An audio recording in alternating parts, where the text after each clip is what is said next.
Okay, so very happy to introduce Ángel Maldonado from Empathy, who's going to be talking today about asking relevant questions. Thank you. Well, and following to your question, is there a way of unlocking new patterns in the way we interact with search now that we can leverage generative? Can we do that, right? So that's what I'm going to tell you about. Is there a way to shuffle the current pattern and present responses that leverage what generative can offer to offer significant, not just decimal point changes, but a whole new range of experiences that are concentric and that lighten the way we declutter experiences. So beginning with today's pattern, you can probably, this resonates with you. You have, the search box spaces, the histories, the suggestions, the predictives and type aheads, the related tags, the next queries, carousels, promotions, everything that now in this schematic form in here, it might feel light, but in reality, it's just pretty horrendous. And I'm going to show you now one of our projects that I find incredibly intense. And imagine this also on the mobile. So I'm sorry that I'm searching for cheese. There's no French cheese being offered here, but Mexican cheese instead. Kroger is a grocer in the United States, in the Midwest.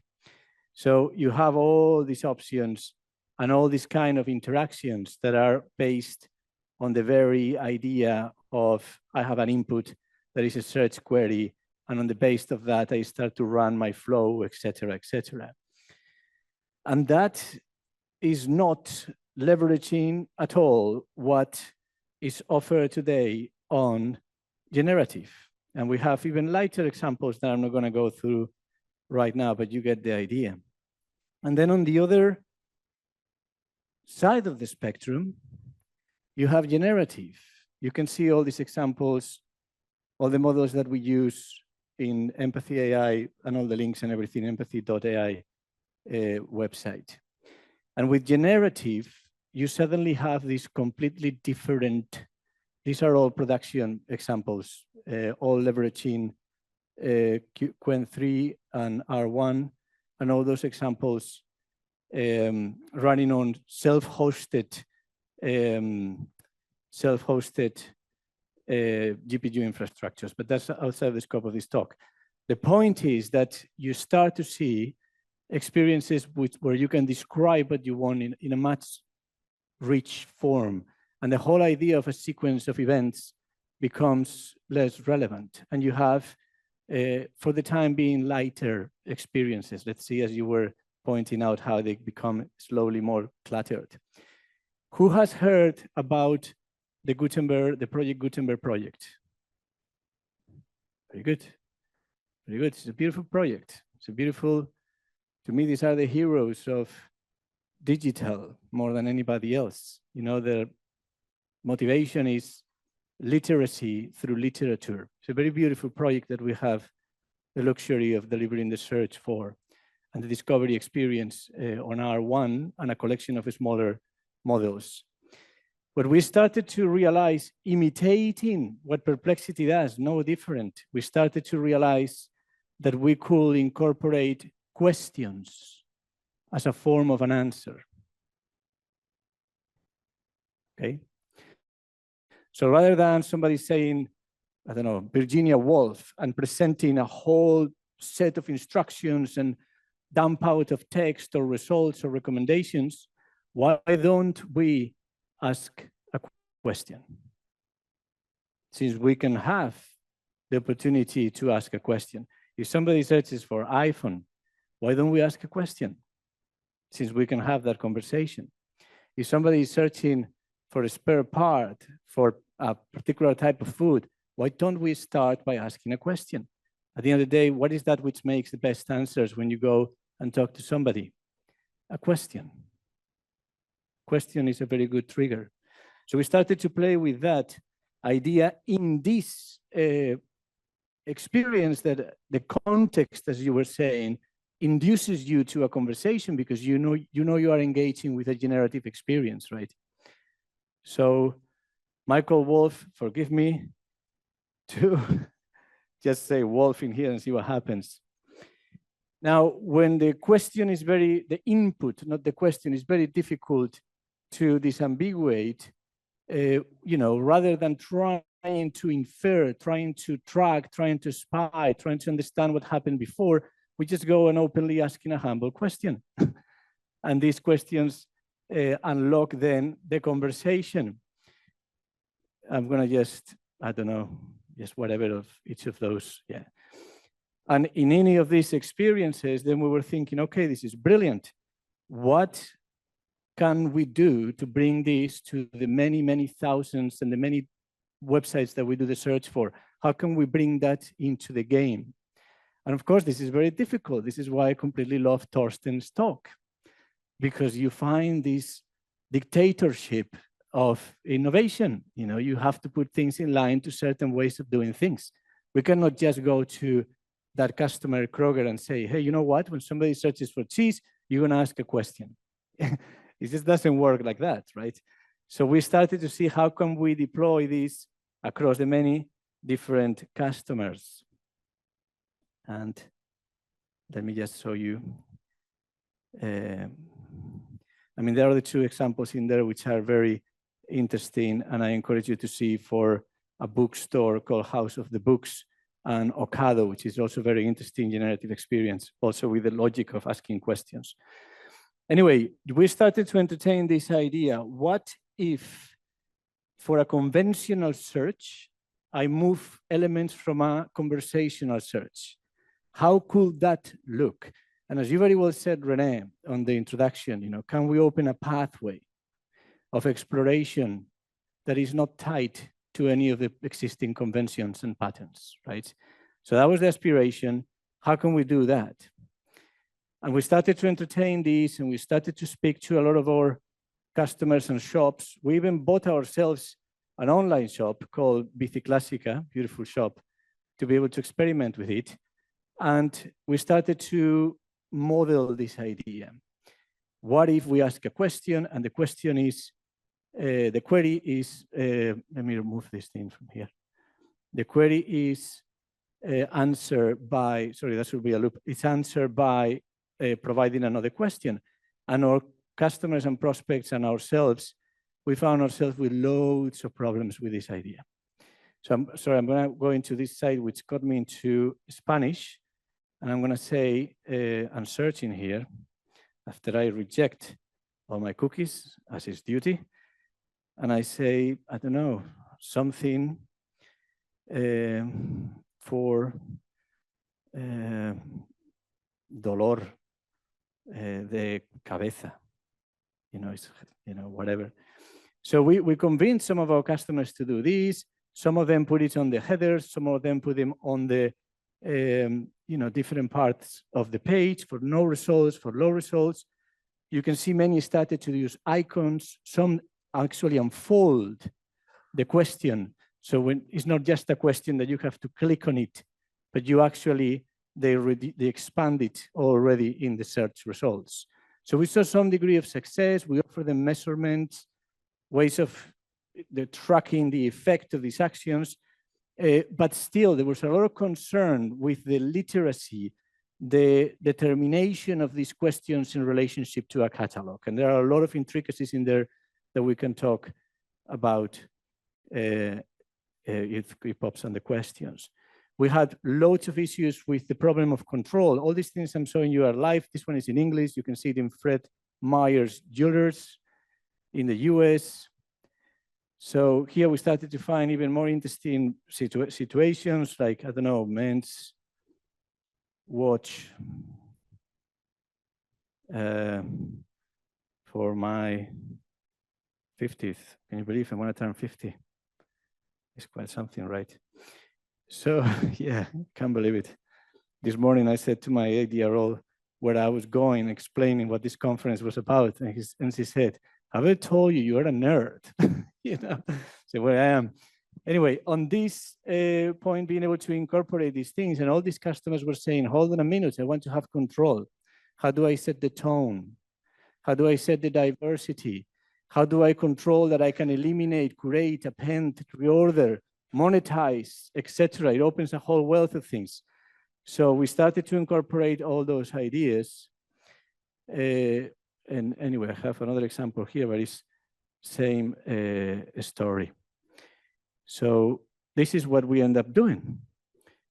This is what we end up doing. We started to generate those questions. This is just jobs, okay? So you understand it's an async process. And we take a catalog, and as a post-index process, we take every record, every item, and generate questions.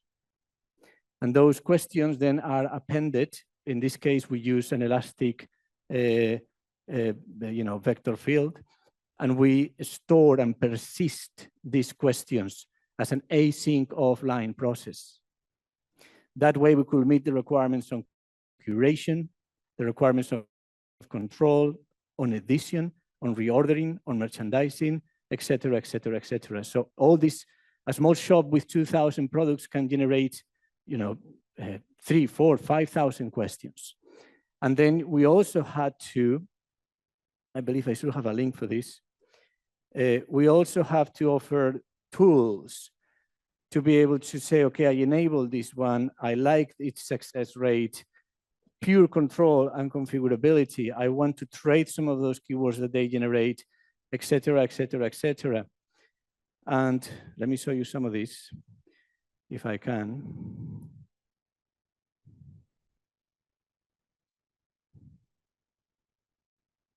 So let me, where I was in stage. So I'm gonna go to that stage environment. And we start to be able to, this was a big deal. This was a big deal to be able to offer what we call the master prompt that defines the tone, the style, the commercial intent of those sentences, to surface it from the very core of the source code and take it as an independent component that is decoupled, right? Imagine all the consequences and the terrible effects that this can have, right? Then being able to, okay, understand them for the merchandises. Why am I seeing that particular item in there? I can see, maybe I don't have for that particular query, but surely I can see an overview. Oh, sorry, I can't show you that, probably because I'm on stage in there. So being able to see all the different questions that have been generated, reorder them in a particular campaign, edit, append, etc. So that's how we assessed, we addressed the situation of control. And then what's next? So, well, we're very lucky because we have a marketplace as part of EmpathyHoldings. I'm sorry I didn't introduce this, but you can search that online. EmpathyHoldings has many different companies within, but one of them is a marketplace, and it's called Motive Market. And it's a beautiful marketplace that is composed with all these little shops from different cities. So you can go to motivemarket.com, and it has a collection of different shops from different cities. And then we go specifically to these cities, and then we create campaigns and banners for those cities. And we take the local buses, the taxis, the football teams, and we sponsor these campaigns. So we do conventional marketing for that.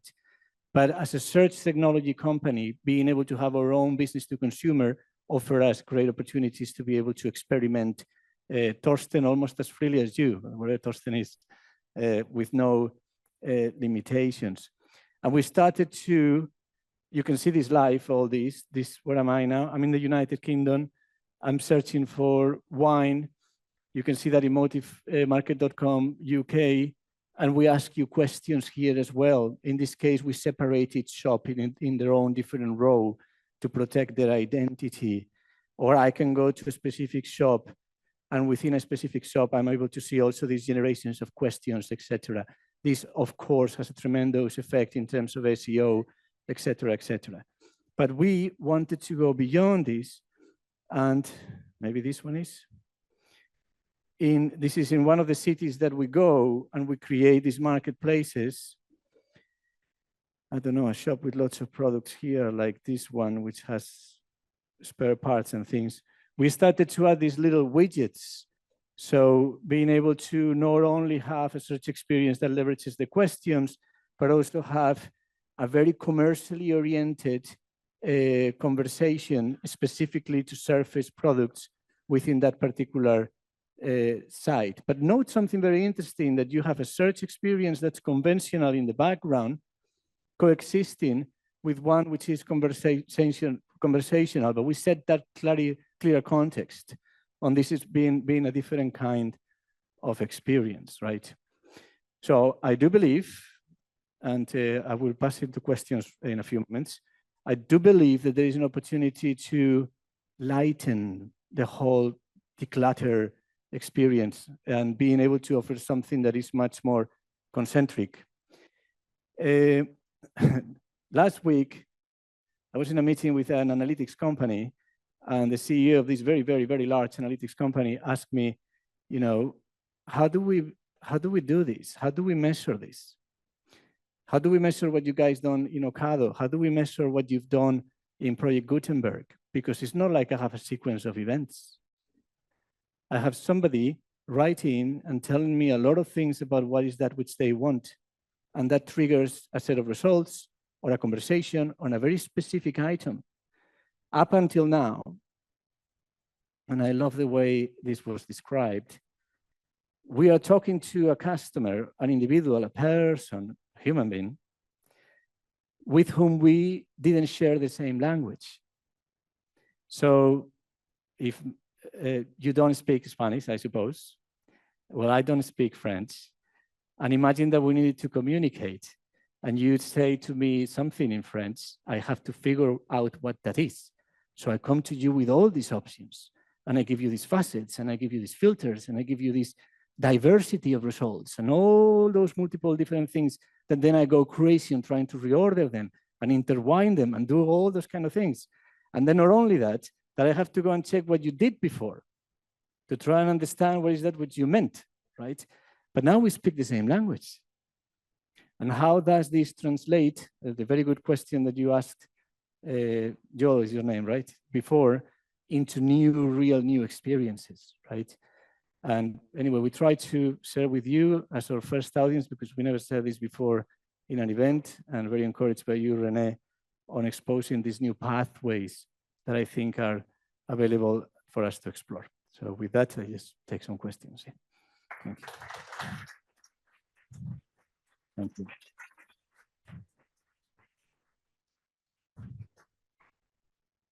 Thank you, Ángel. Do we have any questions?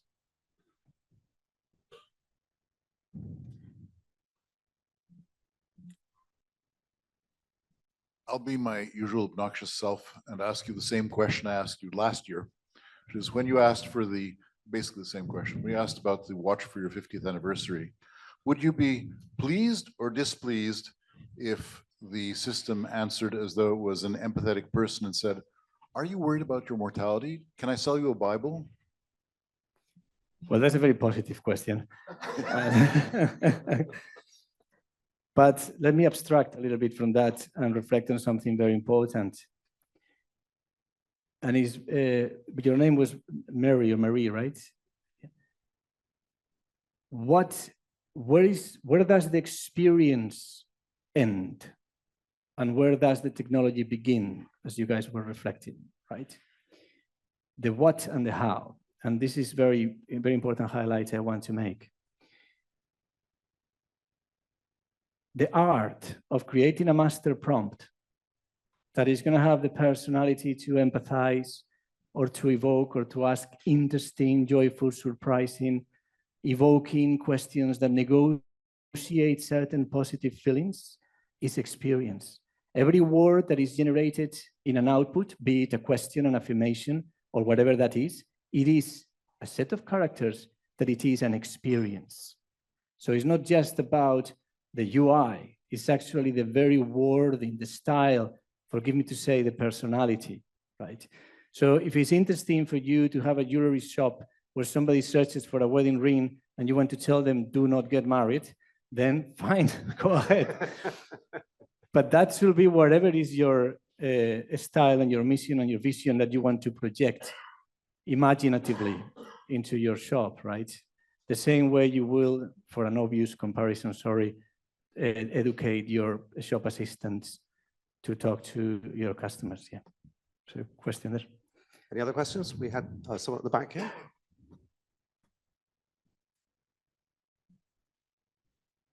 So you mentioned the example of a shop where the seller would ask you follow-up question, and I'm wondering if how easy it is for you to be able to, just like we would train a clerk to say, hey, are you're trying to upsell? Please try to upsell this by your questions. Can you do the same there? Yeah, of course. It is beautiful to see the very large, complex nature of what we call the master prompting. The many different sections that this has, where you set its commercial intent, where you set what objectives should it have in the way it composes a sentence with regards to upselling, or maybe the opposite, because you want to elicit a sense of trust and loyalty. So all those things, and that's, again, I say, is the art and the way you're going to articulate. And this, you know, in the past we have made, and in the present, tons of mistakes making this thing. But one of the things that we made as a big mistake I encourage you to address is to decouple as soon as possible that master prompt from the source code. And that in itself becomes an experienceable, definable, evolvable element that has huge dependencies with model versioning, huge dependencies with the whole flow, the context provision, et cetera, et cetera. So it's about how you inject whatever intention you have into the way it's going to be and compose that narrative. Yeah. Do we have another question for anyone?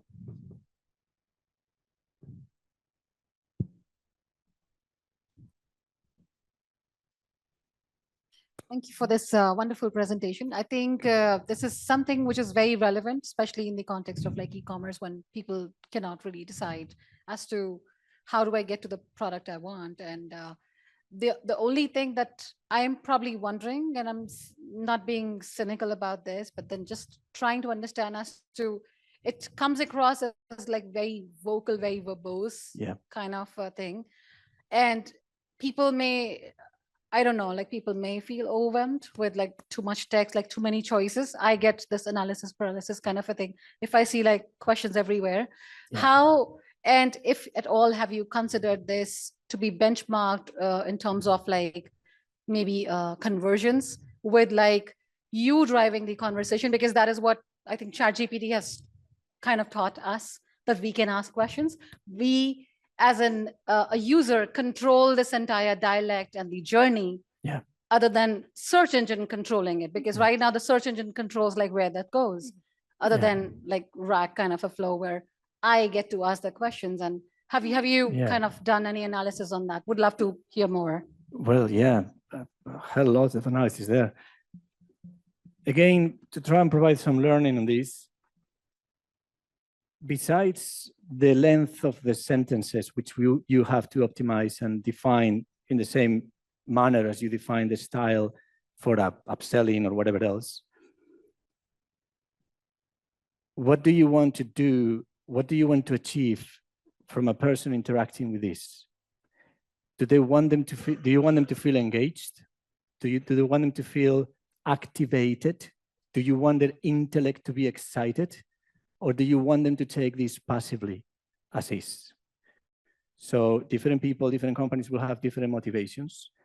I uncompromisingly take a stand for activating the user, for elevating and encouraging an engagement.